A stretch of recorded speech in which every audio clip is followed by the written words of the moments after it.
I still remember the way my kitchen felt that morning. The hum of the refrigerator, the faint smell of coffee lingering in the air, the sunlight spilling in across the worn table where I'd eaten breakfast alone for years. Life felt ordinary in every sense until I opened my email. It was there, tucked between a bill reminder and an ad for garden tools. An invitation I hadn't expected, and yet it wasn't really an invitation at all. My daughter was getting married in just a few months, and she was letting me know I wouldn't be part of it. Not the planning, not the ceremony, not even a chair in the back row. I stared at the words, reading them over and over until the lines blurred. My coffee had gone cold in my hands, but I couldn't set it down. It felt like if I moved, even an inch, the whole fragile world I had built would shatter. Beside me on the chair was the quilt I'd sewn for her years ago, every square stitched with scraps from old family clothes.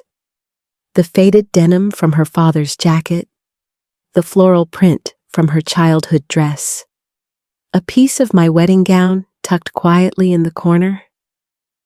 I had imagined that quilt draped across her bed when she started her own family. Instead, it sat folded, untouched, in my house, like me, left behind. Through the kitchen window, I could see the fence in the backyard. The paint was chipped now, but if you looked closely, you could still make out the faint letters scratched into the wood, her initials alongside mine. We carved them there one summer afternoon when she was only 10, laughing about how we were the best team in the world.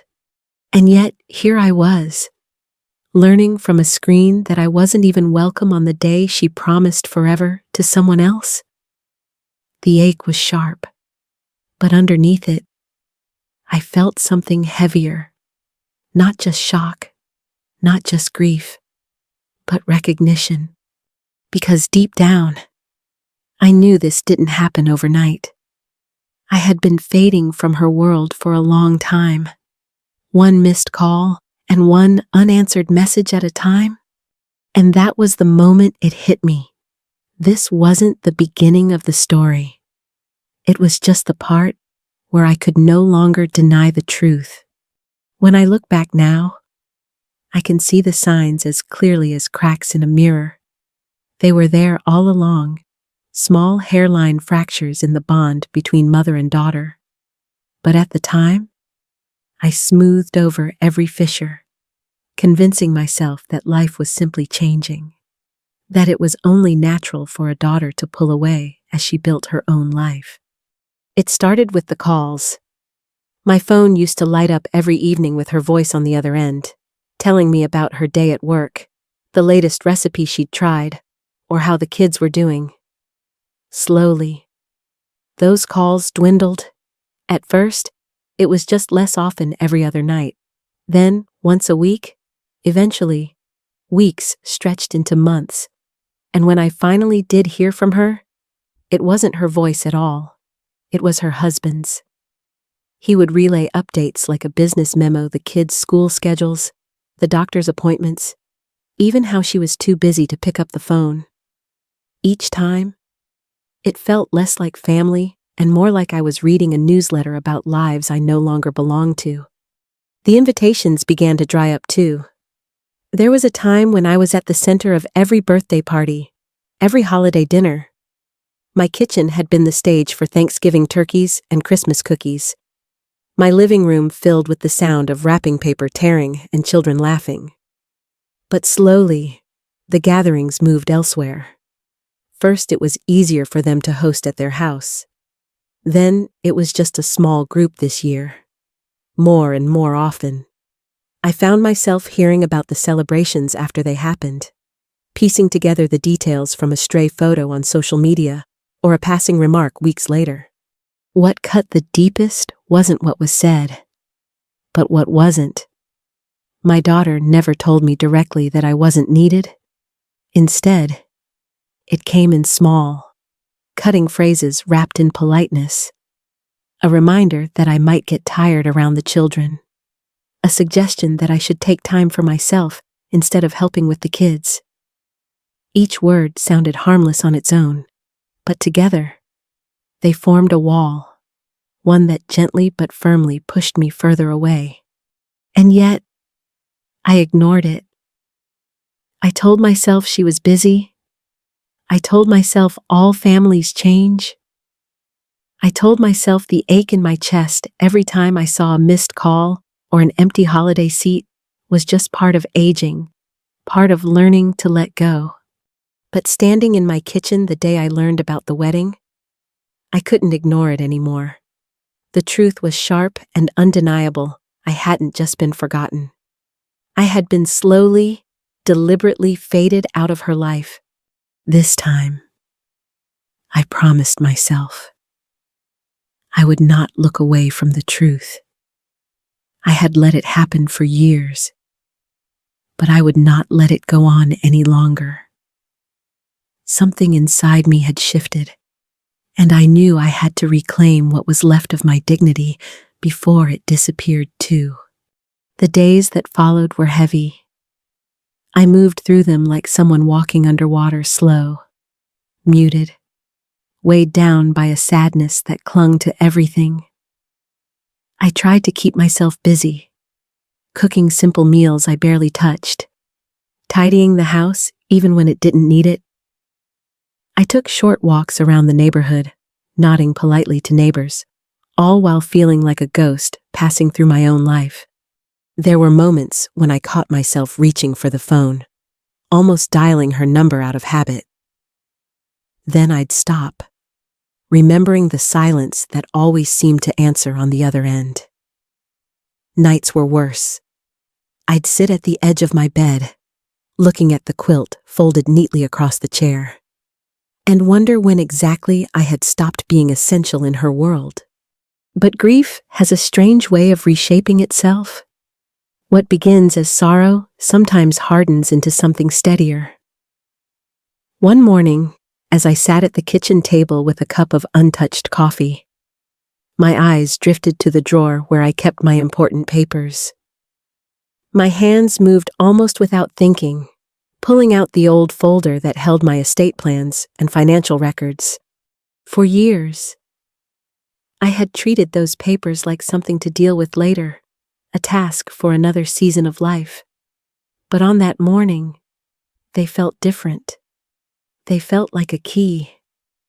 As I opened the folder and spread the documents across the table, I realized that while I might have been fading in her eyes, I still held the power to shape my own future. I read through every page slowly, the way you study a map before setting out on a long journey. Savings accounts, property records, insurance papers, all the pieces of a life I had built with care. For the first time in a long while, I felt a sense of control. A quiet, steady voice inside reminded me that my worth was not tied to invitations or exclusions. It was written here, in the life I had built, in the choices still left for me to make. Grief hadn't left me, not entirely, but as I looked down at those papers, something inside shifted. My sadness gave way to a quiet determination. I wasn't just going to sit and wait to be erased from the story. If they wanted me to fade into the background, they would soon learn that I had more strength and more say than they ever imagined. The morning I decided to act began like so many others, quiet, heavy, marked by the familiar ache in my chest. But something inside me had shifted. Grief had burned itself down to embers, and in those embers, I felt the faintest spark of determination. I showered, dressed, and chose my clothes with purpose. Not the worn cardigan I usually reached for, but a pressed blouse, dark slacks, and the sturdy shoes I used to wear to work. I looked in the mirror and saw not a forgotten woman, but someone preparing for battle. My battle wasn't with fists or words, it was with ink and paper. I gathered my folder of documents, slipped it into my bag, and drove into town. The world looked different through the windshield that day. Even the stoplights seemed to hold me in place, as if testing whether I really had the courage to follow through. At the bank, the air smelled faintly of polish and fresh ink. The marble floor echoed with each of my steps. I asked to see an advisor, and soon I was seated across from a young man in a neat suit. He greeted me with professional courtesy, clearly expecting a routine conversation about savings or retirement. But when I laid out my request, his eyebrows lifted. I told him I wanted to restructure my accounts. Every joint access I had given, every beneficiary I had listed it all needed to change.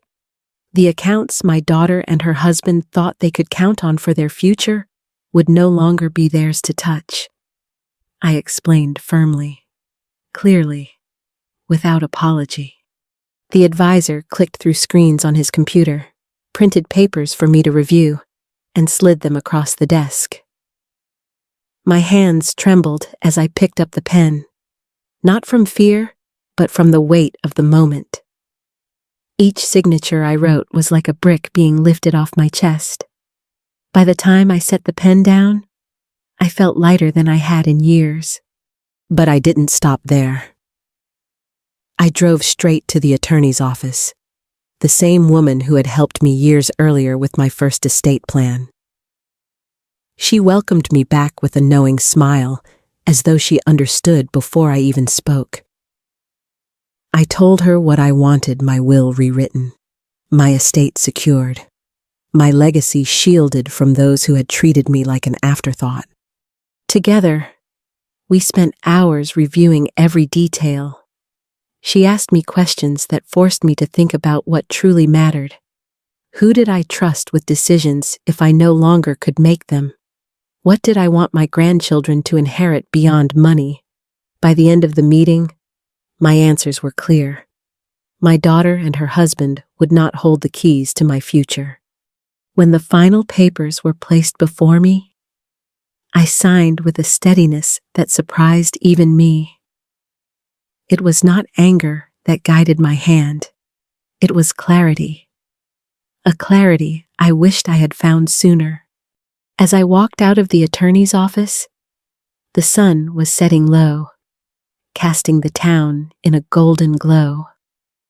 I clutched the folder to my chest, documents warm from my hands, and felt a surge of strength. That night, I tucked the folder back into my safe, locking it away. The house was still, but I could almost hear the ripple of change echoing through the quiet rooms. They didn't know it yet, but soon they would. And when they did, the silence that had once been my prison would become my shield. It didn't take long for them to notice. A week after I had met with the bank and the attorney, my phone rang late one evening. I didn't answer. The next morning, they were on my doorstep, faces tight, their voices sharp before they had even stepped inside. My daughter's eyes were blazing, her husband's jaw set like stone. They came into my living room as if it still belonged to them, as if I were a guest in my own home.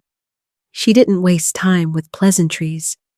She asked, in a tone halfway between accusation and disbelief, why certain accounts were suddenly frozen, why her name no longer appeared where it once had. Her husband stood just behind her, silent, but his silence spoke louder than her words. It was the silence of someone who had expected control and now found himself shut out. I let them speak. I let them pour out their anger, their disappointment, their carefully rehearsed lines about trust and family. They said I was overreacting. They said I was confused, that I must have misunderstood the paperwork. They tried to wrap their outrage in soft words, as though concern for my well-being was the reason they were standing in front of me. Voices raised. But I wasn't confused. I wasn't frail. And I wasn't about to let them spin this story into something it wasn't. I sat back in my chair, hands folded in my lap, and told them simply that I had decided to protect myself, that I had seen the distance growing between us and could no longer ignore the signs. My daughter tried to soften her tone then, slipping into a performance I knew all too well. She said I was imagining things, that she had always loved me, that I was twisting her intentions into something ugly. But the tremor in her voice betrayed her. Her husband, less careful, finally stepped forward. He said they had counted on certain things, that plans had been made for the future, that I couldn't just change everything without consulting them. That word, consulting, hung in the air like a challenge, as though my life and my savings were a committee decision in which I held only one vote. That was the moment I knew I had been right to act. I stood slowly, walked to the cabinet, and brought out the folder I had locked away. Their eyes followed me, a flicker of something fear, maybe passing between them. I laid the papers on the table, updated wills, revised accounts, legal documents signed and sealed, every page a shield I had built for myself. I didn't raise my voice. I didn't argue. I simply explained that these were my decisions, made with clarity and purpose, and that they were no longer in a position to manipulate or pressure me. The color drained from my daughter's face as she scanned the pages. Her husband's bravado faltered, the sharpness in his voice dulling into something colder, more calculating. They had come expecting to intimidate me into reversing course. Instead, they found a woman who had already closed every door they thought was theirs to walk through. The room was quiet then, except for the faint ticking of the clock on the mantel. I looked at them, my own daughter, and the man she had chosen, and I felt both sadness and relief. Sadness that it had come to this. Relief that, finally, I was no longer under their thumb. I told them, calmly, that I wished them well, but I would no longer be the silent provider in the background of their lives. I would no longer fund their comfort while being cut out of their world. The silence stretched, heavy and sharp, until finally they left, their footsteps echoing down the hall. When the door closed behind them, I felt something I hadn't felt in years, peace. When the door closed that night and I was left alone in my living room, I didn't feel victorious. I didn't feel like I had won some battle. What I felt was something quieter, something I hadn't tasted in a very long time, peace. The kind that settles into your bones when you finally stop carrying the weight of everyone else's expectations. For days afterward, I kept waiting for guilt to creep in, for regret to whisper that I had gone too far. But it never came. Instead, I found myself moving through my home differently. I cooked meals not because someone might visit, but because I deserved to enjoy them. I sat in my favorite chair with a book and realized I wasn't glancing at my phone, hoping for a call that would never come. Even the quilt I had once folded away in sorrow now rested across my lap in the evenings, warming me like it was always meant to. What surprised me most was how little I missed the chaos. For so long, I had convinced myself that being sidelined was still better than being alone. That if I kept giving, kept waiting, kept proving my love, maybe one day she would open her arms again. But love isn't proven by erasing yourself, and being family doesn't mean surrendering your worth. I thought about my grandchildren. And yes, my heart ached for the moments I had missed. But I also realized that what I leave them isn't just memories of cookies and storybooks.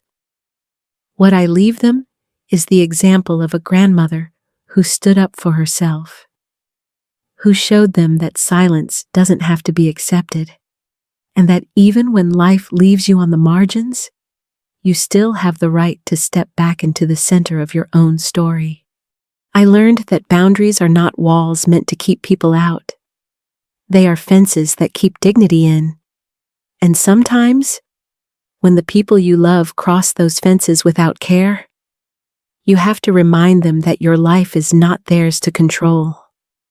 That lesson cost me dearly, but it gave me back something priceless myself. I can't tell you that everything is fixed. My daughter still doesn't call. Holidays are quieter now. There are empty chairs at the table. And yes, the silence can be sharp. But for the first time in years, that silence doesn't define me. I fill it with music, with walks at dusk, with the laughter of friends who never made me feel invisible. And in the quiet, I've discovered something beautiful: freedom. The freedom to decide what my final chapters will look like. The freedom to choose peace over chaos. Dignity over dependence. If you are listening to this and you've ever felt yourself becoming optional in someone else's life, I want you to hear me clearly. You are not optional. Your worth is not determined by whether they invite you to the table or whether they remember to call. Your worth is already written in the life you've lived, in the love you've given, and in the strength you still carry. Sometimes protecting yourself looks like saying no. Sometimes it looks like rewriting documents or closing doors. And sometimes it simply means choosing to stop begging for a place in stories that no longer honor you. That isn't selfish, it's survival. It's dignity. As I sit here now, the sun setting across my backyard, the initials my daughter and I once carved into the fence barely visible under peeling paint, I don't feel bitter. I feel grateful that I finally opened my eyes, that I chose myself when others would not. And I hope that in some way, my story gives you the courage to do the same if you ever need to. Because at the end of the day, protecting what matters most isn't always about holding on. Sometimes, it's about letting go. Thank you for spending this time with me. If my story touched you, I hope you'll share your thoughts, your own experiences, down below. Maybe someone else will find strength in your words the way I hope you found some in mine. Don't forget to like, share, and subscribe because your voice, just like mine, deserves to be heard.